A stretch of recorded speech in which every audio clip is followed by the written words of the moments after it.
Hello friends, thighs is my true story. So watch till end. My name is Bruno Marshal. Christmas Eve arrived quietly that year, the way it always had, without drama, without warning, simply settling into the corners of the house like a familiar breath. Outside, Seattle wore its winter the way it always did, not with snowstorms or white miracles, but with a damp gray patience. Rain pressed softly against the windows, and the sky hung low, heavy with clouds that never quite decided whether to fall or stay. Inside my home, warmth lived where memory still mattered. The kitchen smelled like history. Roasted turkey and butter mingled with cinnamon and citrus, the same combination that had once clung to Sarah's hair when she leaned over the stove, tasting, adjusting, smiling at nothing in particular. I had followed those smells for decades. Tonight, they followed me. It was just past 7. I checked the clock above the fridge, the same one that always ran 2 minutes fast because Sarah used to say being early was a form of kindness. The turkey rested on her grandmother's platter, skin crisp and golden, juices still whispering beneath the surface. I had brined it for days, the way she taught me, patient and precise. The mashed potatoes were smooth, the cranberry sauce sharp with orange zest and bourbon, the green beans tender but not soft. The pumpkin pie cooled near the window, its crust flaky enough to shatter under a fork. Everything was ready. Everything had been ready for a while. The dining table sat just beyond the kitchen doorway, dressed in its best clothes. White linen, pressed and unwrinkled. 9 place settings, arranged carefully, deliberately. The good china, real silverware. Cloth napkins folded the way Sarah liked. Simple, neat, respectful. At the far end of the table were 2 small chairs, a little closer together than the rest. I had bought them weeks earlier, imagining Parker's feet swinging just above the floor, Ella leaning too far forward, elbows everywhere. I could almost hear their laughter echoing between the walls. Almost. The radio hummed softly on the counter, Bing Crosby crooning about snow and homecomings, his voice worn smooth by decades of repetition. It felt cruel, but I didn't turn it off. Traditions deserve to be witnessed, even when they hurt. I wasn't lonely. That's the thing people misunderstand. Loneliness is empty. What I felt that night was full. Full of expectation, full of memory, full of a hope I had chosen to carry even when experience told me better. At 59, after 6 years without my wife, I had learned how to build a life that stood on its own. I taught cooking classes on Thursdays. I wrote a food blog that strangers actually read. I played chess every Tuesday with Howard, losing more often than I won. I had friends. I had routines. I had purpose. I wasn't waiting by the window, like a forgotten man. But Christmas Eve was different. Christmas Eve was supposed to be different. 2 weeks earlier, I had sent the message in our family group chat. Nothing dramatic, just an invitation. Dinner at my place. Christmas Eve. The same words I had typed dozens of times over the years. Warren replied with a maybe. Bryce sent a thumbs-up emoji. Blair didn't open the message for 3 days. I noticed. Of course I noticed. I noticed everything. But I chose to hope anyway, because hope, like love, can be an act of stubbornness. So I prepared. I shopped. I planned. I cooked. 3 days of effort for a single night, because that's what family dinners were supposed to be worth. At 7:15, I washed my hands again, even though they were already clean. At 7:20, I straightened the napkins for the 3rd time. At 7:25, I glanced at the driveway, telling myself traffic on I-5 was unpredictable, especially on Christmas Eve. At 7:30, I picked up my phone. I told myself I was just checking the time. The screen lit up with notifications from the Marshall family group chat. My heart lifted just a little before it fell. The words sat there, unmoving, unashamed. Seriously, do we have to go? Old man's unbearable. Nobody wants to spend Christmas with him. I read it once, then again, then a 3rd time, slower, as if careful reading might change the meaning. Below it, Warren's response appeared, practical and dismissive. He told Stella they'd be at her parents' place. She'd be furious if he backed out now. Bryce added his own contribution, casual and cruel.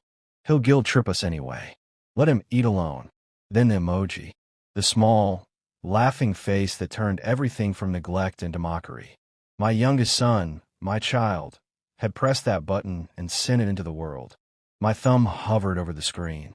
For a moment, I considered typing the words that would expose them instantly. Wrong chat.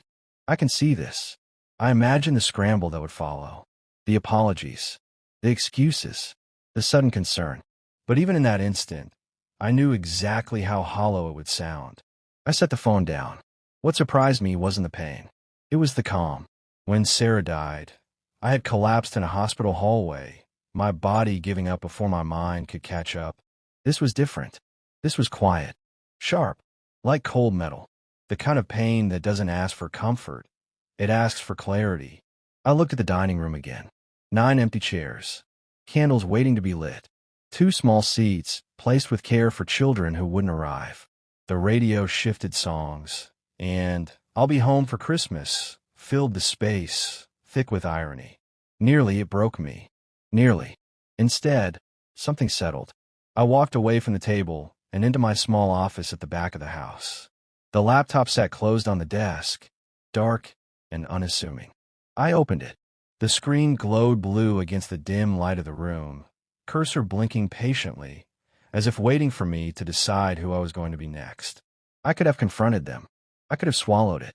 I could have done what I'd always done, absorbed the disappointment quietly and moved on. But as I stood there, apron still tied around my waist, the smell of a perfect meal filling a house that suddenly felt too large, I realized something with unsettling clarity. This wasn't new. It hadn't started tonight. It had been building for years, brick by brick, excuse by excuse. Warren borrowing $50,000 for an investment opportunity that never paid me back a cent, Bryce losing $20,000 on a real estate scheme, and somehow blaming me for not warning him enough. Blair curating a life so polished I didn't fit into the frame anymore. Being useful when they needed something, invisible when they didn't. I had called it patience. I had called it understanding. I had called it love. But reading those words, old man's unbearable, something finally snapped into focus. This wasn't thoughtlessness. This was contempt. I scrolled through my contacts and stopped at a number I hadn't expected to use that night. Jordan Hayes, 23, tech savvy, Howard's son, a good kid. I had helped him once when he needed it. No expectations attached. He answered on the second ring. Mr. Marshall. Jordan, I said, I need your help tonight. There was a pause. Concern slipped into his voice. Is everything okay? No, I said honestly. But it will be.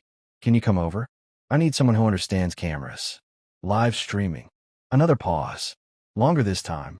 Yeah, he said finally. I'll be there in 20 minutes. When he arrived, just after 8:30, his eyes moved from my face to the dining room behind me. The untouched table. The empty chairs. The 2 small seats. What's going on? He asked quietly. I'm going to eat Christmas dinner alone, I said, and I want people to see it. He didn't argue.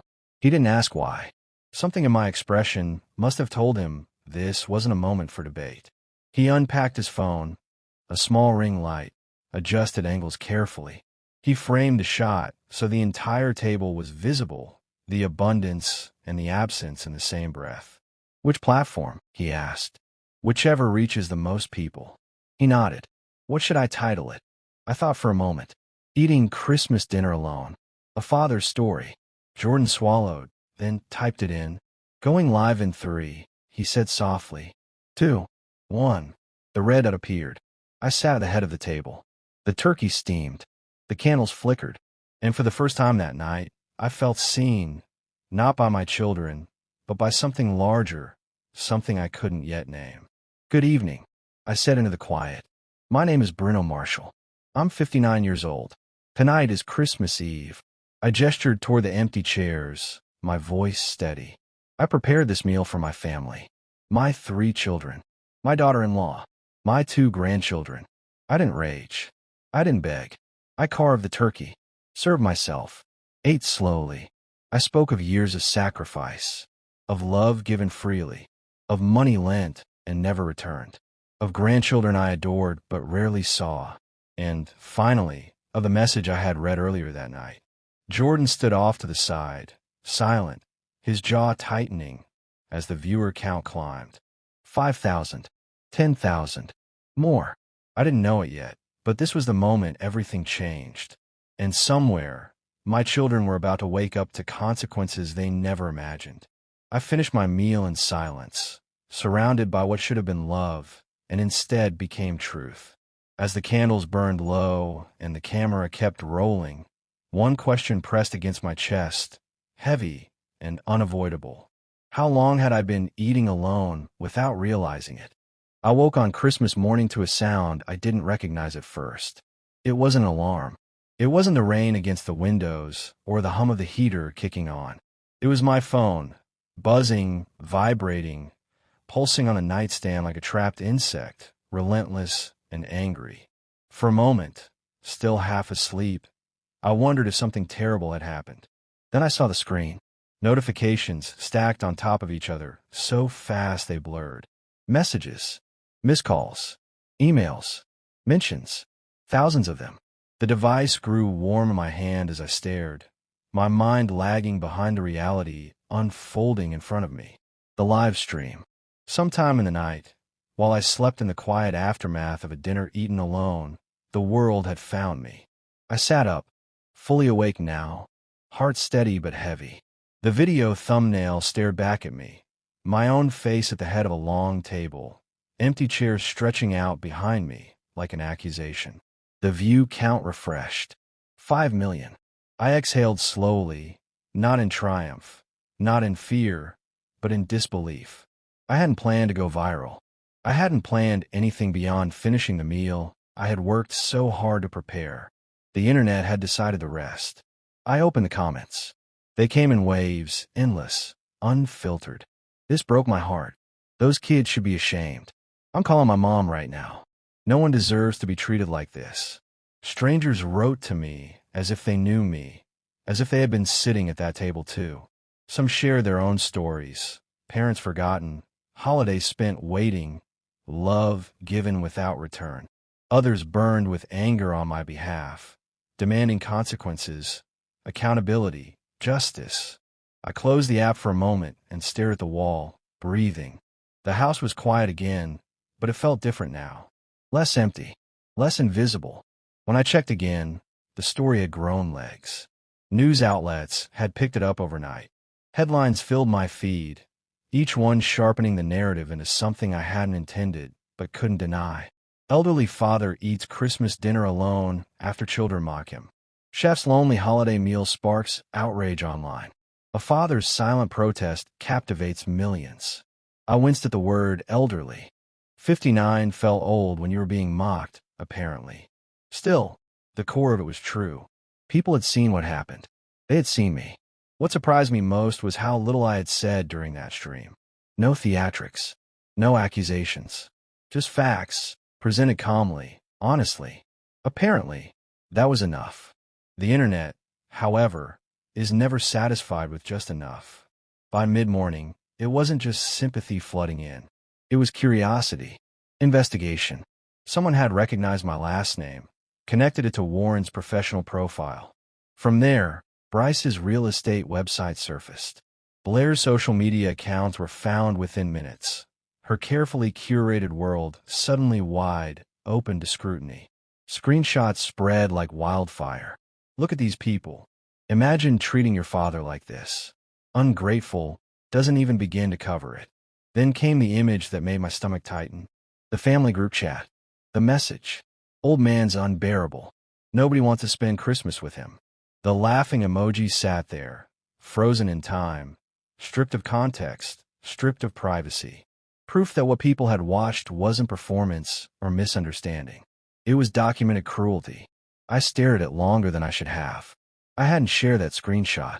Jordan must have, perhaps thinking it would protect me, or perhaps simply not understanding the weight of what he released into the world. I believed he hadn't meant harm. Intent didn't matter anymore. The truth was out. My phone rang. Howard's name flashed across the screen. "Bruno," he said without preamble. "Have you seen what's happening?" "I've seen it. Meet us at Fletcher's Coffee." "An hour." You shouldn't be alone today. At 10, I walked into the cafe, the bell above the door announcing me before I could disappear. Howard stood immediately. Norman followed.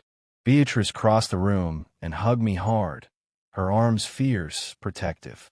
Everyone's seen it, she said softly. We sat together, steam rising from our cups. Norman slid a coffee toward me like an offering. You did the right thing, he said. You showed the truth. I didn't mean to, I admitted. I just needed someone to witness it, to see that I wasn't imagining the disrespect. Howard nodded. 5 million people witnessed it, and they're furious for you. Their words should have made me feel guilty. They didn't. What I felt was something colder, steadier. Not satisfaction, not revenge. Validation. They mocked you publicly, Norman added. Now the public's responding. That's not on you. We talked for an hour. About the comments. About how many people had called their parents after watching the video. About how something so quiet had struck such a loud nerve. As we stood to leave, my phone rang again. Unknown number. I almost ignored it, but answered. Mr. Marshall, a man said calmly. This is Malcolm Sterling. I'm an attorney here in Seattle. I'm not suing anyone, I said reflexively. That's not why I'm calling, he replied. I've been following your story. We need to talk about your estate. I stopped walking. My estate. Yes, he said evenly. Specifically, how to protect it. From what? There was a pause. Brief. Intentional. From people who might suddenly want to reconcile, he said. People named Warren, Bryce, and Blair Marshall. Understanding settled over me like a weight I hadn't known I was carrying. Of course, this was coming. I can meet today or the day after Christmas, Malcolm continued. The sooner, the better. Let me call you back, I said. I need to think. When I hung up, I watched families move past us on the sidewalk. Parents juggling gifts, children tugging at sleeves, hands intertwined.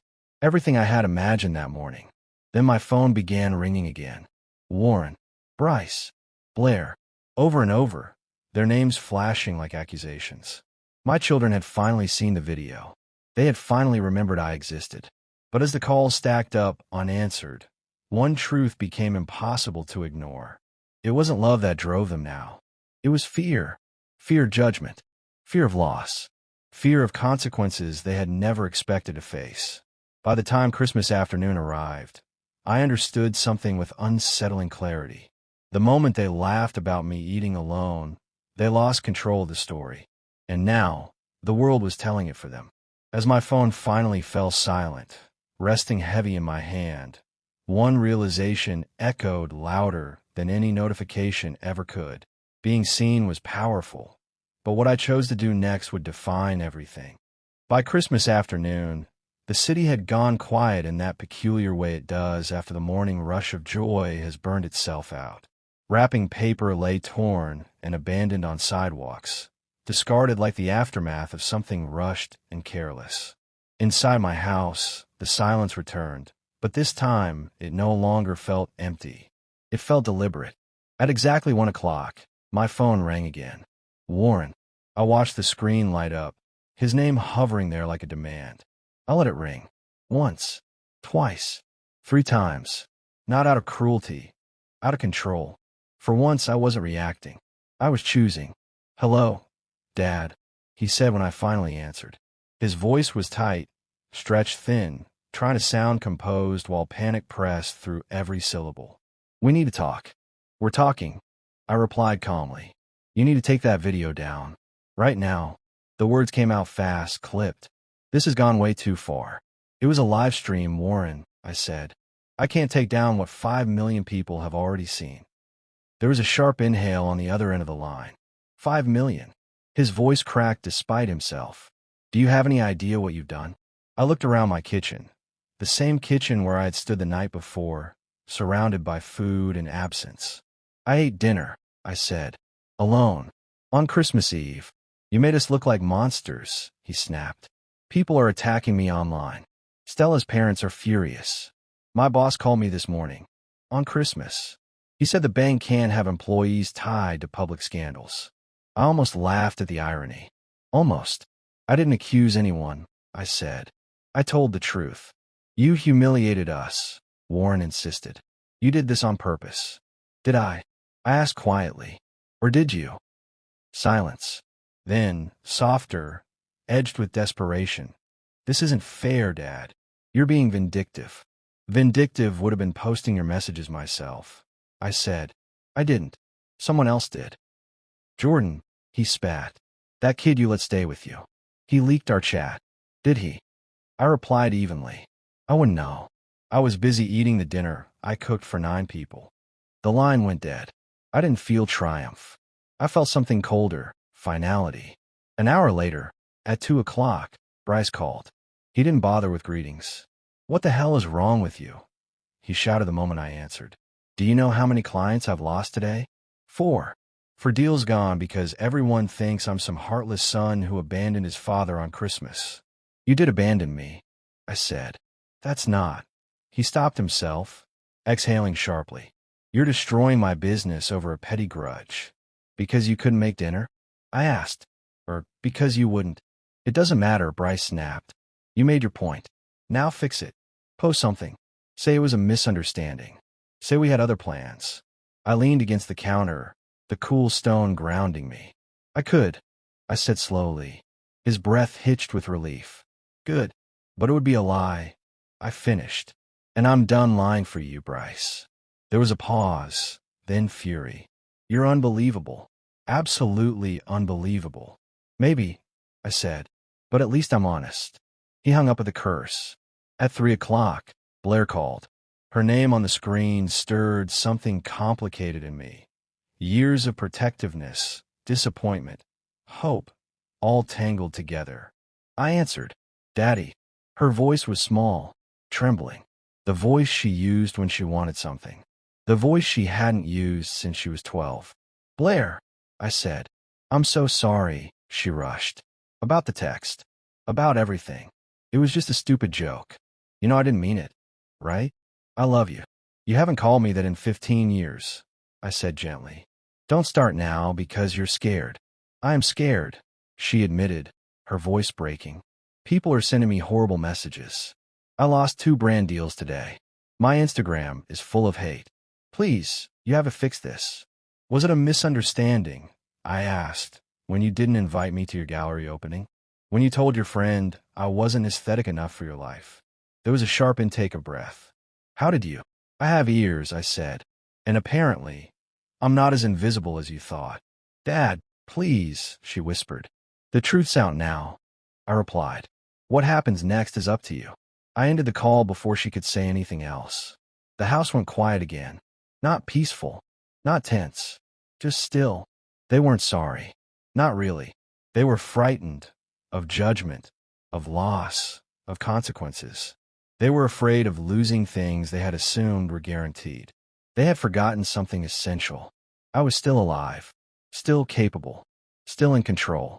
At 7 o'clock that evening, I dialed Malcolm Sterling's number. He answered immediately. Bruno, I was hoping you'd call. I'm ready, I said. Let's talk about my estate. Good, he replied. I'll prepare everything. Can you come in on the 27th? I'll be there. When I hung up, I felt something unfamiliar settle in my chest. Not anger, not relief, purpose. 2 days later, December 27th, I stepped into Malcolm Sterling's law office, a glass tower overlooking downtown Seattle, all chrome and leather and quiet authority. I arrived with a folder of documents, my will, property deeds, bank statements, everything he'd requested.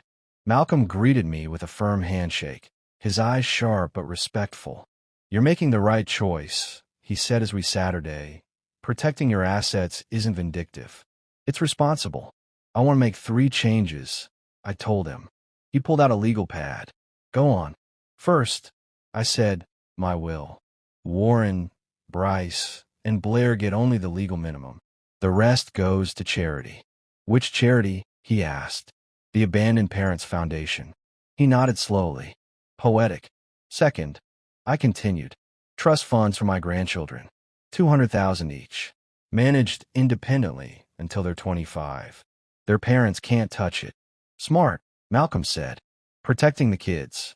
They're innocent, I replied. I won't punish them for who raised them. And third, I'm selling my house. He paused, studying me. You realize this means your children inherit almost nothing. They disinherited themselves the night they laughed about me eating alone, I said calmly. Malcolm nodded.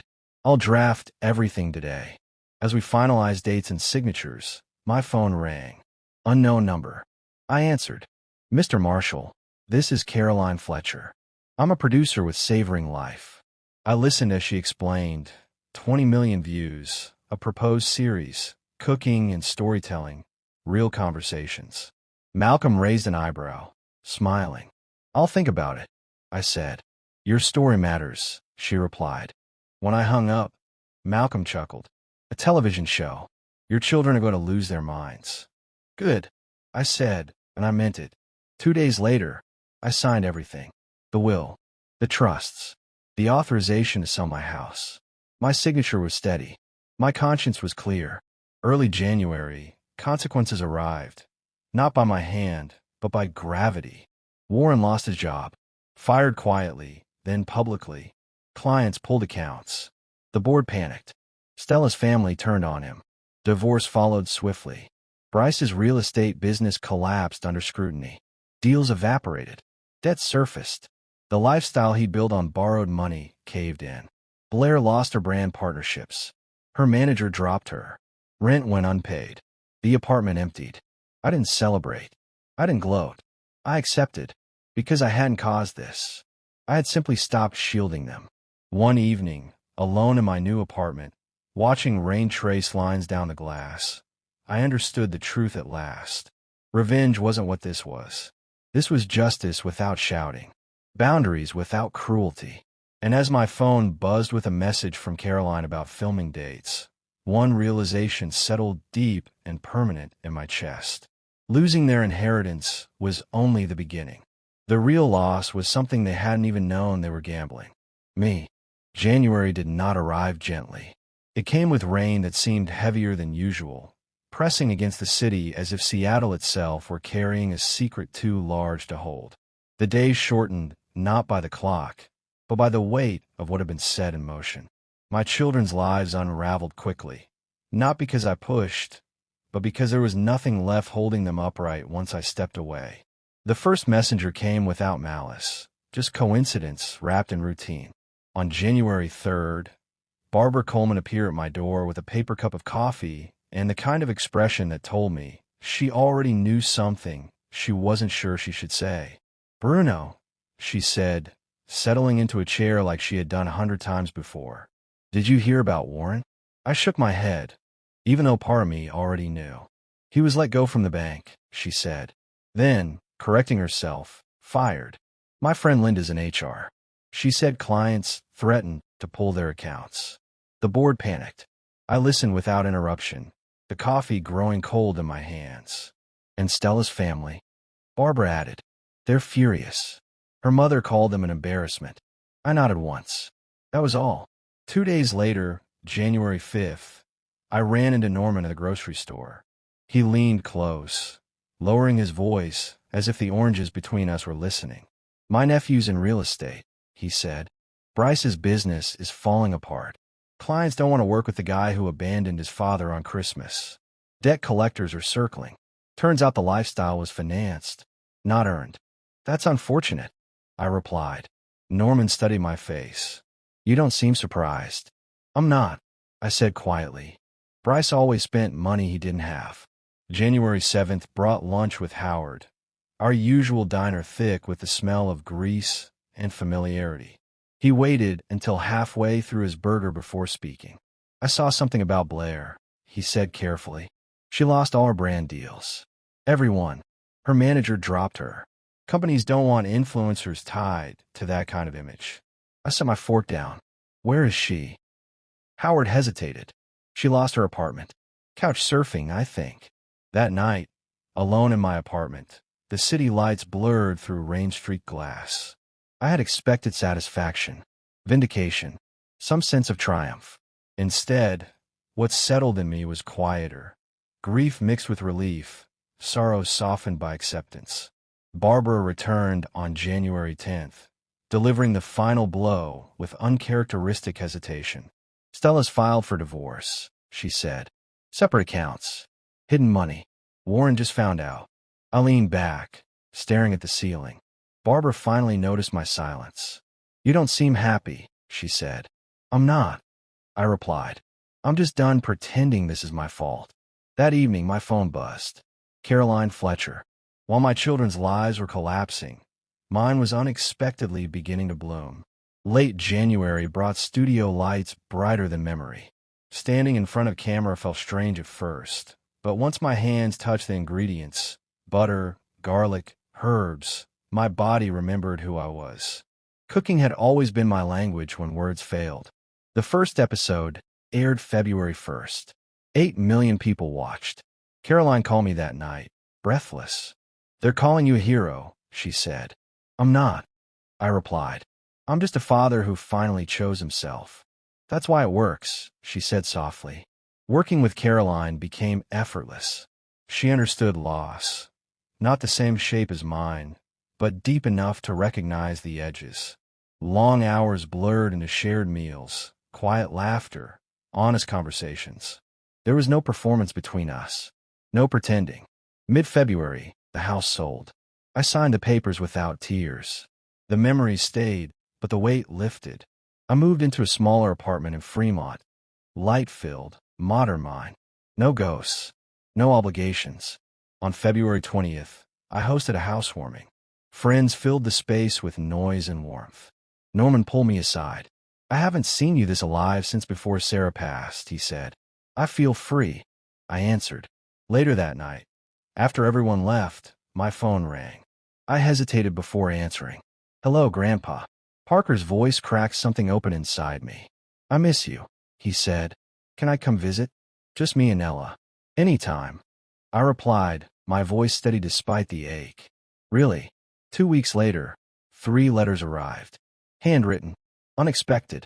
I waited 2 days before opening them.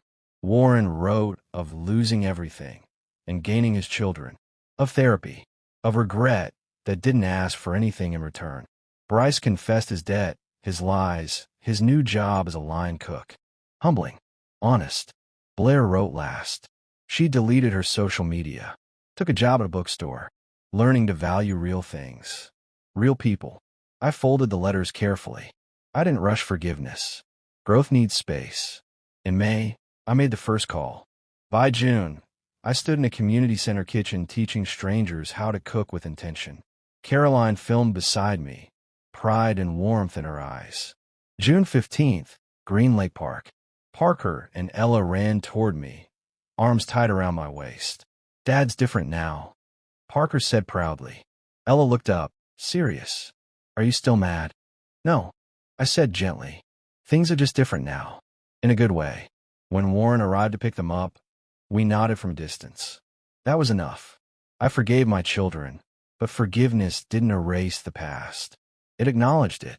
The cracks remained, visible, instructive. That evening, cooking pasta with Caroline, laughter filling the kitchen, I realized something profound. Some stories end with reunions. Mine ended with wholeness. And that was enough.